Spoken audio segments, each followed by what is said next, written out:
যারা গোপনে পাপ কাজ করে তাদের লাইফে, তাদের জীবনে চারটি আযাব চলে আসবে, চারটি বিপদ চলে আসবে। অনেকেই আছে গোপনে গুনাহের কাজ করে, গোপনে পাপ করে। আপনি দরজা জানলা বন্ধ করে দিয়ে ঘরের ভিতরে ঢুকেছেন, লাইট অফ করে দিয়েছেন, কেউ দেখছে না, একজন দেখছেন, তিনি কে? Allah is watching me, Allah is observing me, Allah আমাকে দেখছেন, আল্লাহ আমাকে অবজার্ভ করছেন। এটা আপনাকে সবসময় বিশ্বাস রাখতে হবে। আপনি লুকিয়ে পাপ করছেন, কেউ দেখছে না, অবশ্যই আল্লাহ তাআলা সবকিছু দেখেন। আল্লাহ ইজ ওয়াচিং মি, আল্লাহ আমাকে দেখছেন, এই বিশ্বাস আপনার ভিতরে থাকতে হবে। সুতরাং গোপনে যদি আপনি পাপ কাজ করেন তাহলে চারটি বিপদ আপনার জীবনে চলে আসবে। নাম্বার ওয়ান, এক নাম্বার হচ্ছে যারা গোপনে পাপ কাজ করবে আল্লাহ পাক রব্বুল আলামিন তাদের চেহারার বিউটি, চেহারার সৌন্দর্য নষ্ট করে দিবেন।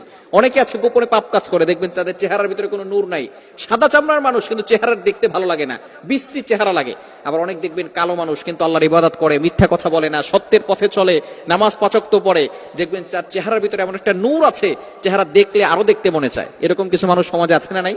এজন্য এক নাম্বার তার বিপদ হচ্ছে, তার আযাব হচ্ছে আল্লাহ তাআলা তার চেহারার বিউটি, কিউটনেস নষ্ট করে দিবেন, চেহারার কোনো সৌন্দর্য থাকবে না।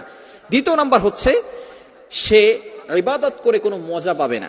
ইবাদতের যে কি মজা আছে, আপনি তো অনেক জিনিসের মজা নিয়েছেন, ফেসবুকের মজা পেয়েছেন, ইউটিউবের মজা পেয়েছেন, গুগলের মজা পেয়েছেন, জেনা করার মজা পেয়েছেন, মেয়েদের সাথে কথা বলার মজা নিয়েছেন, কিন্তু ইবাদতের একটা মজা আছে, ইবাদতের একটা স্বাদ আছে। এই স্বাদ যদি আপনি উপলব্ধি করতে চান তাহলে গোপনে গুনাহের কাজ করা বন্ধ করে দেন। গোপনে পাপ করলে ইবাদতে কোনো মজা পাওয়া যায় না। অনেক সময় দেখবেন নামাজে দাঁড়িয়েছেন, বিভিন্ন ধরনের চিন্তা নামাজের ভিতরে চলে আসে, বিভিন্ন ধরনের চিন্তা, বাজে চিন্তা নামাজের ভিতরে চলে আসে।